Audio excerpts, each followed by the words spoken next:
Hola, buenas tardes a todos. Quise hacer esta clase de otra forma, digamos, grabando audio, para que no sea tan impersonal de que se las mando y ustedes solitos tienen que leerla. No sé si cambia un poco que escuchen mi voz, pero trataré de explicar un poco más. Espero que estén bien, que los tres ojalá puedan ver esta aplicación y podamos seguir trabajando, que no sé hasta cuándo va a poder ser. Yo espero que volvamos a nuestras clases normales y a nuestro quehacer, ustedes laboral también, lo más pronto posible.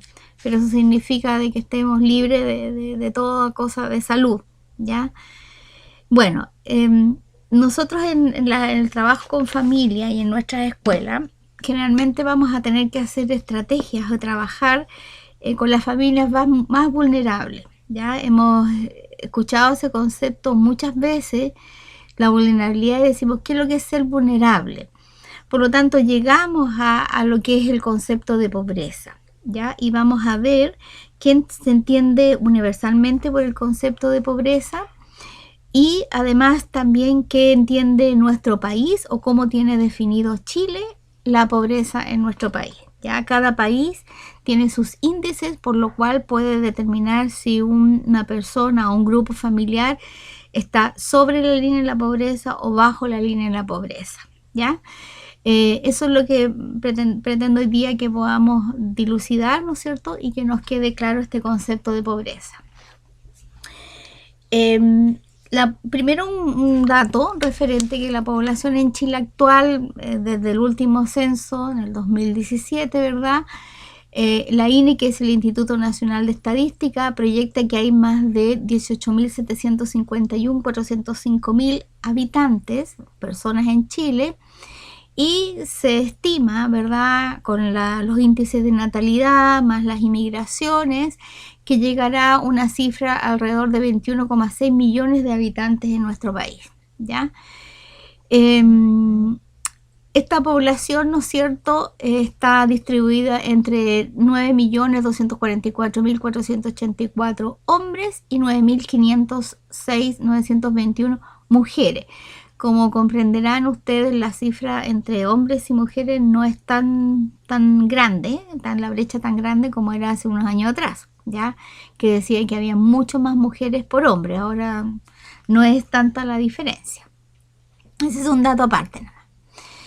Bueno, el concepto de pobreza es no complicado, sino que es tan amplio como es el concepto de familia que vimos en las clases, la primera clase y en la segunda. Este concepto tiene que ver, ¿no es cierto?, a algo que lo da también la cultura de un país, la cultura de una nación y más que nada dónde ese país se encuentre situado. Por lo tanto, se define, digamos, los autores y la literatura la definen como una situación o una forma de vida, ¿ya?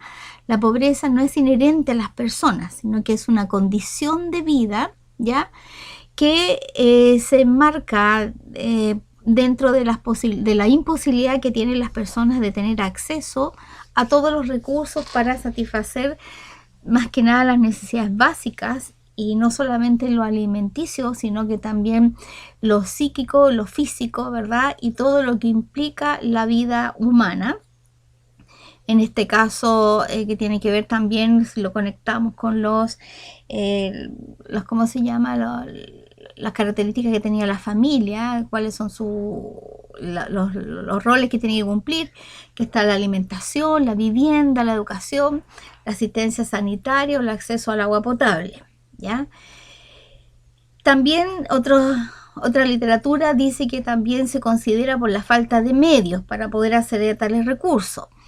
Ahora, por ejemplo, si nosotros podemos comparar que a lo mejor supongamos que alguien puede tener comida suficiente, pues va a una escuela pública, su casa tiene agua potable, pero por ejemplo no tiene internet, ya no tiene acceso a la tecnología.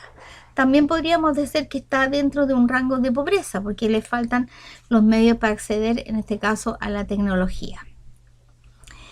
Cuando esta situación de pobreza en las personas o en las familias persiste, es decir, como es una condición transitoria, que tiene una duración de mucho tiempo o de poco tiempo, depende de cada individuo, pero cuando esa situación persiste y se llega ya a esta situación de calle, esa pobreza se llega a denominar pauperismo, ¿ya? Por eso a veces cuando uno dice estoy tan pobre que estoy paupérrima, es una forma de decir que no tenemos absolutamente nada y que esta condición de pobreza se ha ido extinguiendo por mucho tiempo de la vida, ¿ya?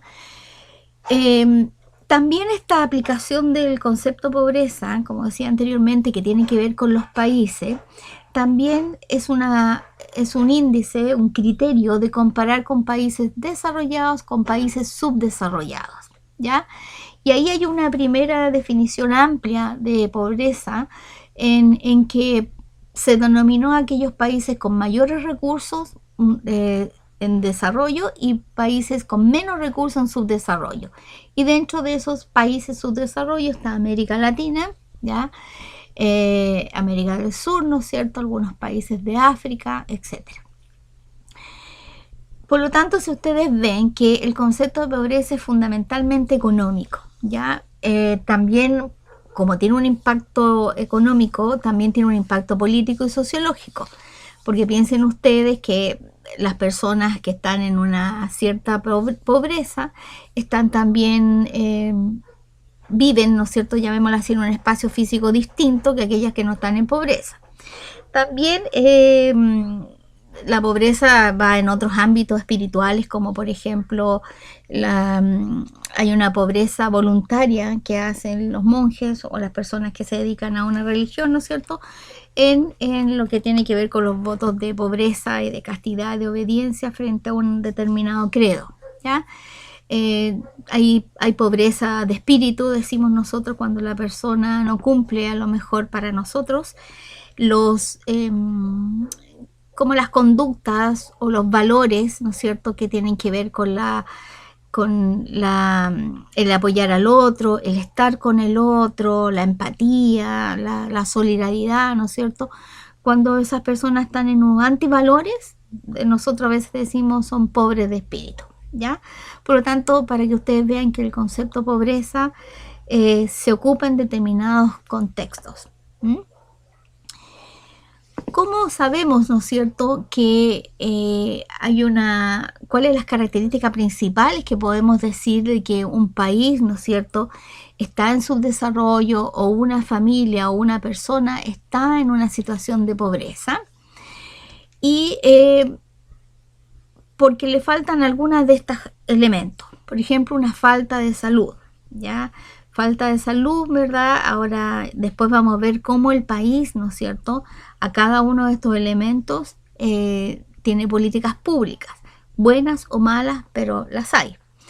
Falta de vivienda, ¿ya? Falta de ingresos, falta de empleo, falta de una agricultura estable, falta de nutrición, falta de tecnología, falta de educación y mortalidad infantil, ¿ya?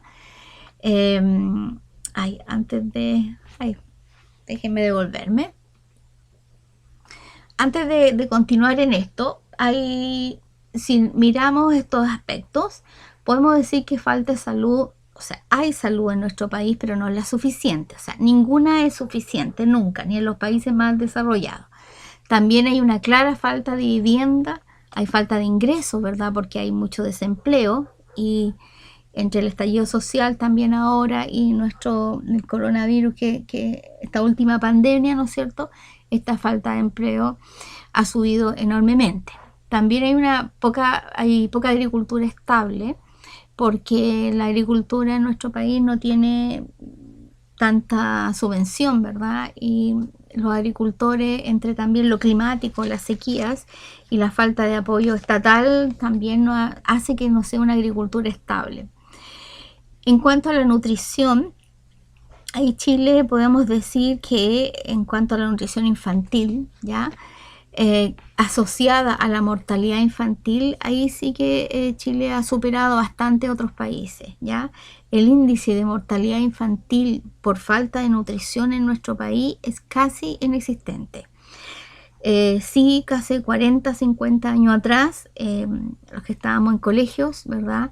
En colegios fiscales en ese tiempo, sí había una desnutrición por los niños, sí había mucha mortalidad infantil. Eh, Ahora al revés, los niños están sobrealimentados, hay una malnutrición ahora, ¿ya? Pero antes era una desnutrición, falta de alimentos. Y Chile eso lo ha ido mejorando, ¿verdad? Con los control sano de los niños, ¿ya? Que los va manteniendo sanos, que les da la leche hasta los 5 o 6 años. Los colegios municipales y los jardines infantiles Junge Integra que dan almuerzo a los niños en la primera infancia.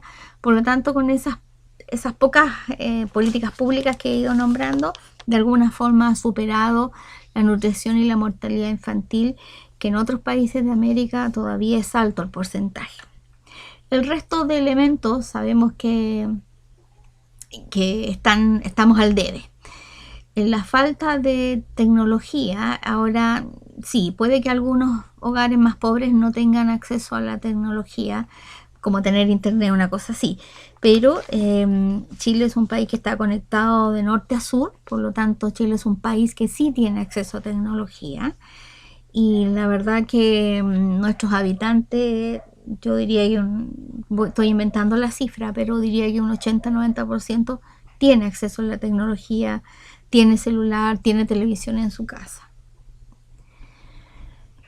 Me salté. Hay tipos de pobreza, ¿ya? Hay una pobreza que es absoluta y una pobreza que es relativa. Esos son términos que se manejan en nuestro país. Cuando la pobreza es absoluta, y ahí llegamos a este índice de vulnerabilidad, ¿ya? Chile, para diferenciar de pobres y los no pobres, llamémoslo así, tiene una canasta mínima de consumo, ¿ya? Que cuando las personas o las familias no cubren esa canasta mínima, se dice que están en la línea de la pobreza, ¿ya? Y el costo total, esta canasta incluye los gastos de alimentación, de vivienda, de salud, de vestuario y otros, ¿ya? Y otros tienen que ver hasta con, aparte de la educación, tiene que ver también con distracción, ¿ya? Y la pobreza relativa tiene que ver, ¿no es cierto?, a esta relatividad de las diferentes ciudades. Ya podremos decir que a lo mejor el campo se es más pobre respecto de la ciudad por una situación geográfica distinta. Pero quizás mirado desde otro punto de vista, la gente que trabaja en el campo es más rica que nosotros, ya que tiene una verdura fresca, tiene aire más puro y tiene una vida sin estrés como la que tenemos en Santiago. Entonces, por eso se llama pobreza relativa, ¿ya? También es relativa, por ejemplo, yo, gracias a Dios, no soy indigente de la calle, ni ustedes tampoco, pero si nos comparamos con Farca, ¿no es cierto?, somos pobreza absoluta, ¿verdad? Entonces, a eso se refiere la pobreza relativa, con quién nosotros nos comparamos. Bueno, dijimos que los índices de pobreza en Chile está determinada, ¿no es cierto?, por canasta mínima, ¿no es cierto?, ¿ya?, que es individual para la satisfacción de las necesidades alimenticias de aquellos habitantes, ¿no es cierto?, de un hogar. Y ¿cuál fue? La canasta nos va variando muchos años. El último dato que tengo es del 2019, en que bajo los estudios, ¿no es cierto?, que hace el Instituto Nacional de Estadísticas, ¿verdad?, más el índice del IPC, más las cesantías, son una serie de elementos que hacen que puedan delimitar esta canasta. Y el valor de la canasta hasta el año 2019 era de 42.840 pesos por persona, ¿ya? Y se estaba de lo que había en la línea de pobreza, ¿no es cierto?, equivalente a 162.000 pesos, y hay una línea de pobreza extrema que son 108.553. Es decir, en el cuadro 1, si estamos viendo el valor de la canasta básica, el CBA es canasta básica de alimentos. Hay una LP que es la línea de pobreza por persona equivalente a una línea de pobreza extrema. La canasta básica está a 42.840. La línea de pobreza por persona equivale a 162.830. ¿Por qué decimos es más la línea de pobreza y la canasta básica? Porque estamos hablando que esa canasta tiene que tener varias veces el valor, ¿ya? Porque piensa que usted no come un día, come todos los días, ¿ya? Y 108.000 pesos la persona equivalente. Es decir, ¿usted cómo saca esta línea de pobreza? Usted tiene el valor de la remuneración que ingresa a la familia, al hogar, ¿ya? Y esa se divide por el número de habitantes. Y si ese número sale 162, ¿verdad? Ya está sobre el 162 y más, está por sobre la línea de la pobreza, ¿ya? No quiere decir que seamos ricos, pero estamos sobre la línea. Y si está, ¿cómo se llama? Bajo el 108, quiere decir que está la línea de pobreza. El ingreso per cápita, eso se llama per cápita, ¿ya? Es el cálculo que se realiza, lo que les decía adelante, ¿ya? Primero, estos 42.000 pesos está hecho no por la habitación de cada uno, sino que por la cantidad de habitantes que tiene nuestro país, ¿ya? Y además esa canasta se divide y está dividido por la población total de un país, lo que da el ingreso per cápita de nuestro país, 16.000 pesos. Si ustedes ven, por cada persona en nuestro país equivale a 16.000 pesos, una cantidad bastante baja, ¿ya? Por lo tanto, eso nos indica que ¿cómo se llama? Que nuestro país está, por eso es un país subdesarrollado, ¿ya? Esto está hablando en la generalidad, independiente de que el país, independiente de que dentro de esa población de un país haya personas con mucho más ingresos, que de hecho en Chile los hay, y otras personas con menos ingresos y otras personas que estamos en una línea media. ¿Qué llamamos nosotros la línea de la indigencia? ¿Ya? La línea de la indigencia se establece por el ingreso mínimo necesario por persona para cubrir el costo de esta canasta, ¿ya? Por lo tanto, son indigentes aquellos hogares que aun cuando destinaron todos sus ingresos a la satisfacción de necesidad alimenticia, sus miembros no logran satisfacerla adecuadamente. Es decir,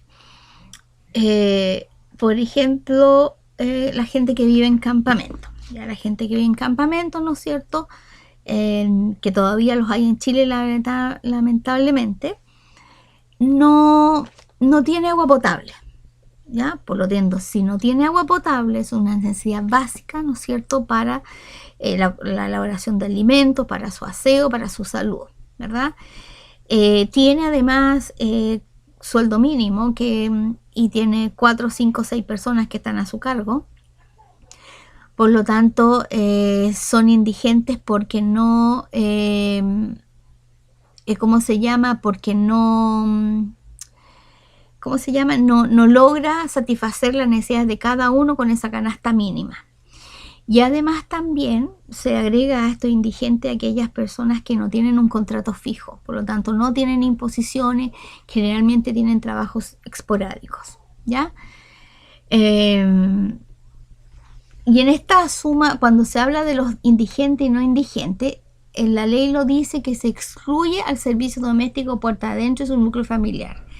¿Por qué? Porque la empleada doméstica que está dentro de un hogar es parte de ese hogar, ¿verdad? Y además recibe una remuneración.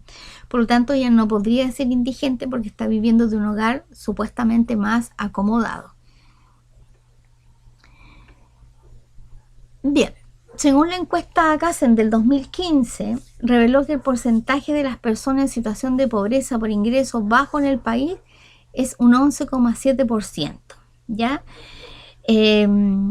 La pobreza en Chile venía cayendo sistemáticamente desde que recuperamos nuestra democracia, pero con toda la globalización también, que aparentemente podría ser positivo, también a veces nos juega en contra, ha ido aumentando. Por lo tanto, la pobreza afecta actualmente al 2,5 millones de chilenos frente a los 2,2 millones que se encontraban en la 2019. Y ustedes comprenderán que el 2020, 2021, cuando se hagan de nuevo los cálculos, esta pobreza yo creo que va a seguir aumentando lamentablemente, ¿ya? Y la situación de indigencia aumentó a 634.329 personas, perdón, en comparación a los 516.000 que hace 3 años. Quizás uno dice no va aumentando tanto, pero estamos hablando de muchas personas, estamos hablando de situaciones que van cambiando, por algo es una situación, no una condición de vida. Puede que la persona que esté muy bien, en un momento, llega un momento en la vida en que pasa a integrar este grupo de indigencia. Por lo tanto, en este contexto, ¿no es cierto?, revela que hay comunas también en los estudios, que hay comunas y regiones en nuestro país que están puntualmente con mayor baja en esta línea de pobreza. Y está Antofagasta, los Andes, el Quisco, Quillota, Valparaíso. Podemos ver que Las Condes, Santiago, Estación Central, todas tienen, ¿no es cierto?, mayor o menor índice de pobreza, porque alguien podrá decir que Las Condes es una comuna, ¿verdad?, de alto estatus económico, pero también no es así. También hay una gran población que vive en esos lados que tienen bastante bajo nivel, que están en situación de pobreza. Y mayor también en estas otras, mayor situación de pobreza en Putre, por ejemplo, la región de Arica y Parinacota. En Putre tuve la suerte de conocerlo. Es una comuna, digamos, la región que está muy alejada de Arica, del centro de Arica, digamos. Es una comuna pequeña, por lo tanto las satisfacciones básicas que la gente allí es solamente alimentación, medianamente para salud hay un consultorio, y están completamente casi aislados, ya sus señales son bastante débiles.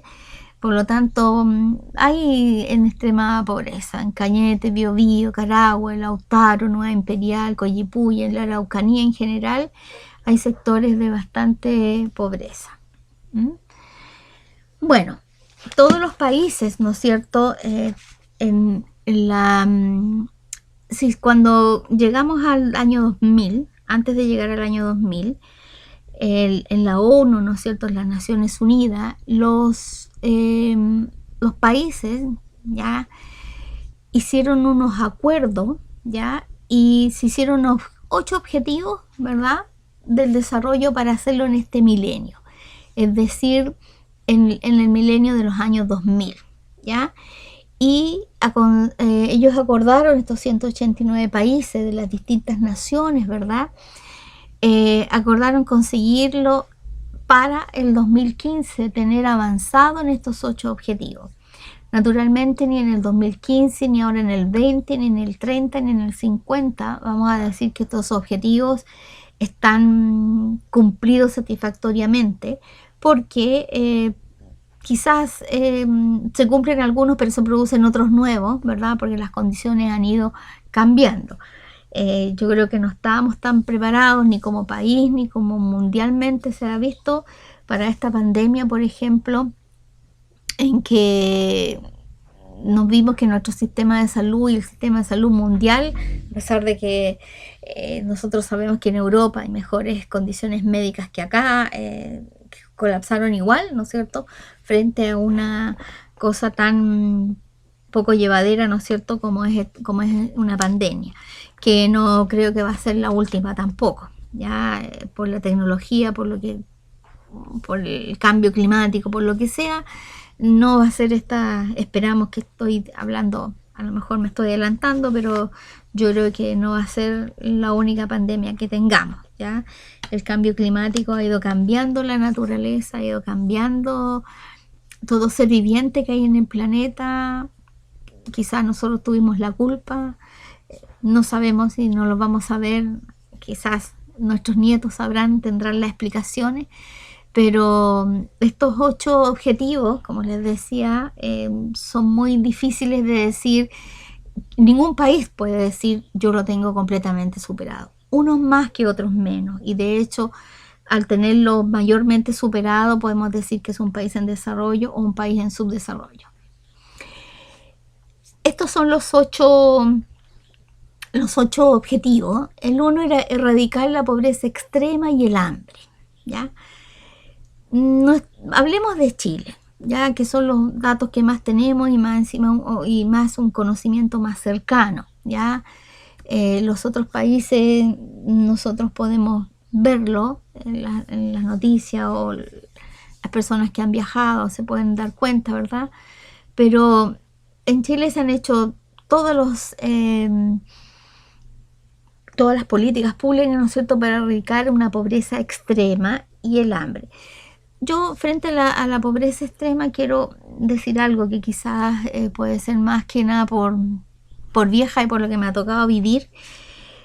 La pobreza hace 40, 50 años atrás, digamos, podría decirlo cuando empecé a trabajar, era una pobreza de niños, como le dijera, que alguien lo dijo una vez por ahí, es una pobreza sin zapatos, ¿ya? Los niños antes andaban a pies pelados. Yo tuve mis primeros estudiantes en el campo que o andaban con hojotas, con clavos hechos con sus papás, o simplemente a pie pelado, ¿ya? Y a pie pelado no porque hacía calor, sino que a pie pelado porque no tenían zapatos, ¿ya? Me cuenta mi padre que en tiempo de la recesión en Chile, en los años 30, la gente no tenía zapatos y que incluso ellos para tener un zapato a la escuela se iban sin zapatos, a la escuela y se los ponían cuando entraban para no gastarlos. En cambio, la pobreza nuestra de ahora es una pobreza con zapatos, ¿ya? Cuando digo pobreza con zapatos me refiero a una pobreza, te lo digo metafóricamente, ¿ya? No es que tengamos o no tengan zapatos tampoco. Di el ejemplo porque era lo más concreto, pero una pobreza, de repente viven en una media agua, pero tienen celular, tienen televisor, tienen cable, les falta a lo mejor alimento y eso tiene que ver un poco con la escala de valores de cada uno, ¿ya? Pero podemos decir que en Chile no es que esté erradicada, la palabra erradicar es muy grande, ¿ya? Cuando yo hablo de erradicar es que no hay nadie, ¿ya? Pero sí se ha disminuido la pobreza extrema y el hambre. El número 2 dice lograr la enseñanza primaria universal.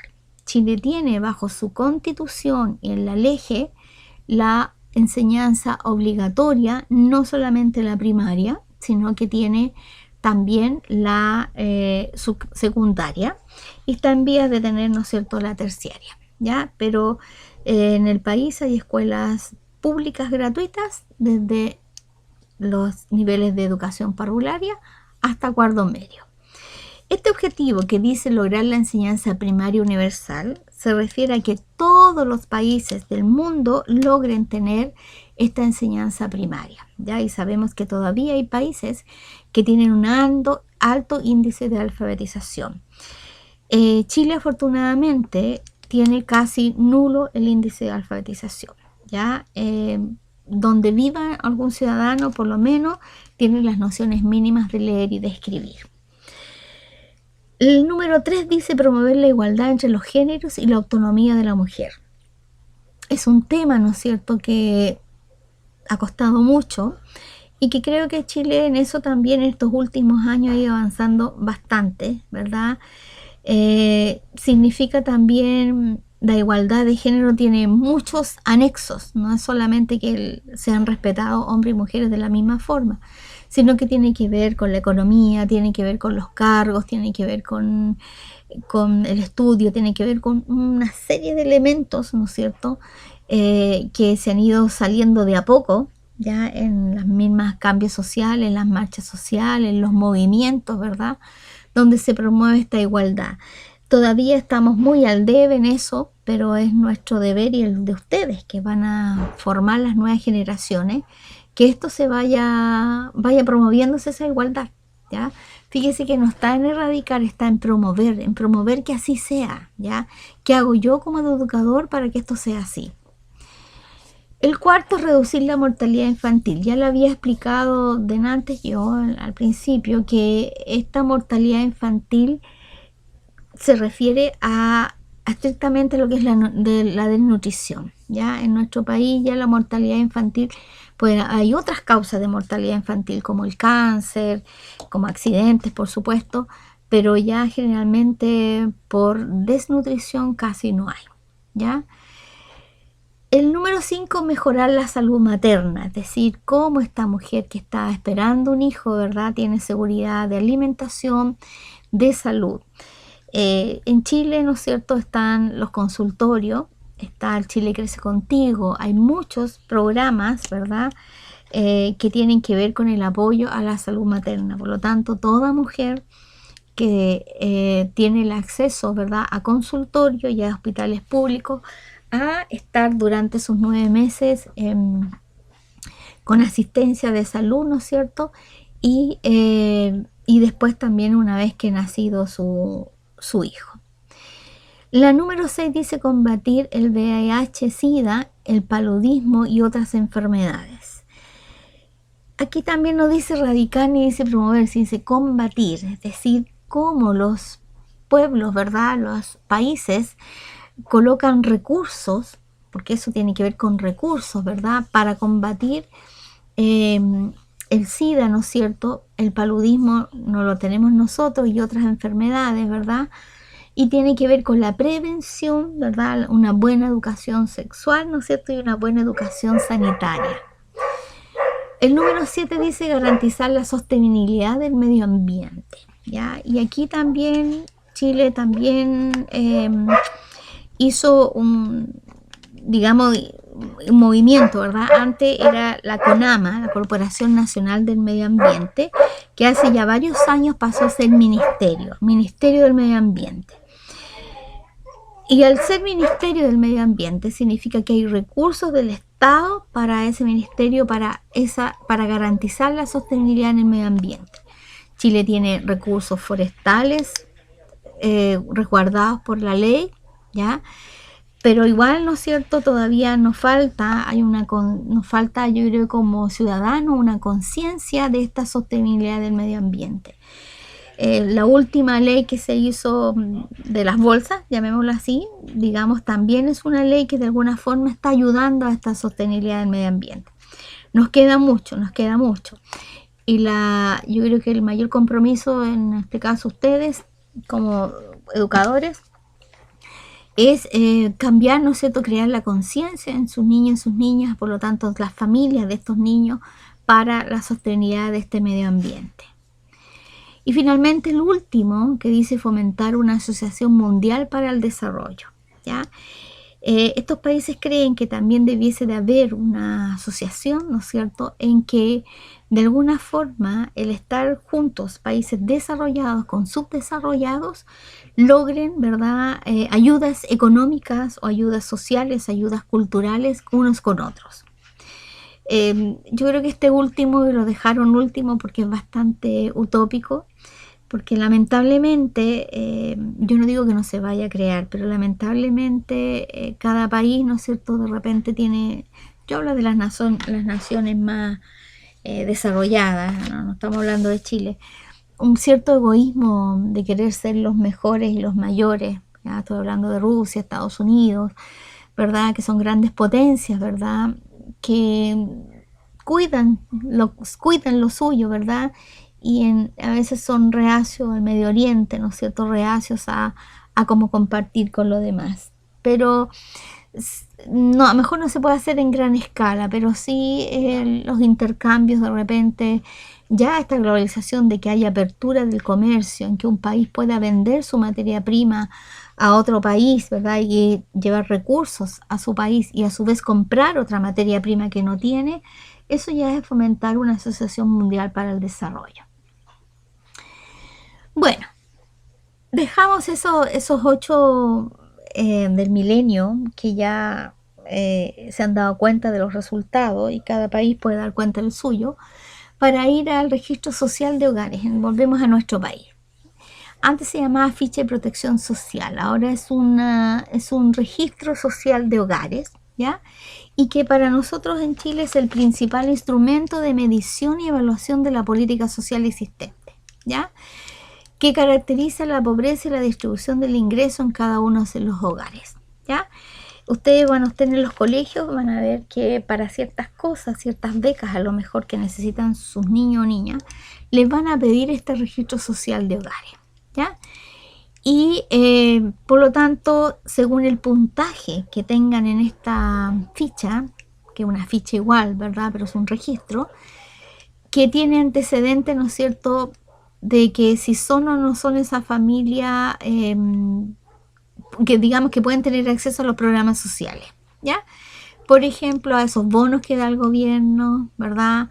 A ciertas rebajas en ciertos elementos físicos que está dando. Al tener este registro social de hogares, se pueden hacer proyectos, ¿verdad? Y modificaciones a estos sistemas de beneficio, ¿ya? Para mejorar un poco en que de verdad los beneficios de estos programas sociales lleguen a quienes realmente lo necesitan. Este sistema, ocupando ahora la tecnología, es un poco más verídico los datos, porque de alguna forma incluye información de impuesto interno, que el impuesto interno dice lo que gana cada persona y además lo que tributa cada persona, ¿ya? El registro civil, que tiene que ver con los ciudadanos de nuestro país, los inmigrantes, la edad, ¿ya? Administradores de fondos de cesantía, ¿verdad? ¿Cuántos fondos de cesantía tienen las personas? El Instituto de Previsión Social, la Superintendencia de Salud y Ministerio de Educación.